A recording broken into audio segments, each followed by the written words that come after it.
ফাঁসির সাজা, কারাদণ্ড। কিন্তু এটা কি এখনো পর্যন্ত স্পষ্ট যে ঠিক কি দোষ করেছেন শেখ হাসিনা? কোন দোষে কি শাস্তি হয়?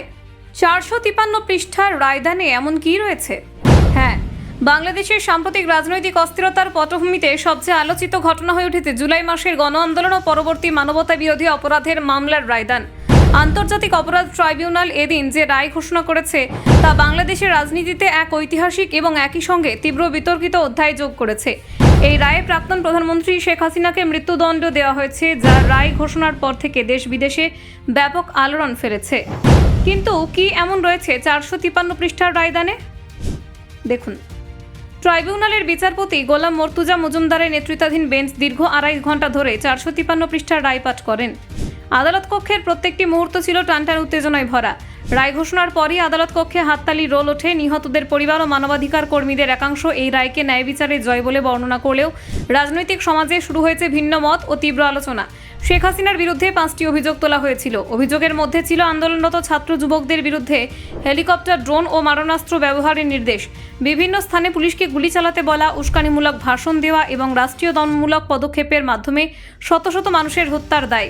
রাষ্ট্রপক্ষ অভিযোগ তোলে যে জুলাইয়ের গণঅভ্যুত্থানে প্রায় 1,500 মানুষ নিহত হয় এবং এর জন্য দায়ী ছিল তৎকালীন সরকার।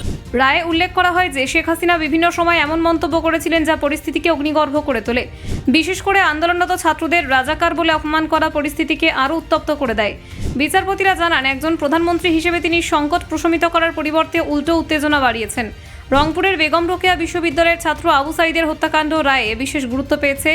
আদালতে প্রমাণ হয়েছে যে খুব কাছ থেকে তাকে বারবার গুলি করা হয়েছিল এবং পরবর্তীতে ময়না তদন্ত রিপোর্ট পরিবর্তনের জন্য চিকিৎসকদের ওপর চাপ দেওয়া হয়। এই ঘটনা দেশজুড়ে তীব্র ক্ষোভ সৃষ্টি করে এবং আন্তর্জাতিকভাবে নিন্দাও কুড়ায়। ঢাকার চানখারপুল এলাকায় 6 জন আন্দোলনকারীকে গুলি করে হত্যার ঘটনা এবং আশুলিয়ায় 6 জনকে পুড়িয়ে মারার অভিযোগও আদালতে প্রতিষ্ঠিত হয়। ট্রাইব্যুনাল জানায় যে এই ঘটনাগুলিতে সরকার এবং নিরাপত্তা বাহিনী সরাসরি জড়িত ছিল এবং নেতৃত্ব অনুমোদন ছাড়া এমন ঘটনা ঘটতে পারে না। মামলার অন্যতম আলোচিত দিক ছিল হাসিনা সরকারের স্বরাষ্ট্রমন্ত্রী আসাদুজ্জামান খান কামালের ভূমিকা। তিনি পলাতক থাকায় আদালত তাকে মৃত্যুদণ্ড দেয় এবং নির্দেশ দেয় যে তাদের সমস্ত সম্পত্তি বাজেয়াপ্ত করে রাষ্ট্রের মালিকানা নেওয়া হবে। দুজনেই বর্তমানে ভারতে অবস্থান করছেন বলে রাষ্ট্রপক্ষ দাবি করেছে। এদিকে প্রাক্তন পুলিশ মহাপরিদর্শক চৌধুরী আবদুল্লাহ আল মামুন রাজসাক্ষী হওয়ায় কিছুটা ছাড় পেয়েছেন।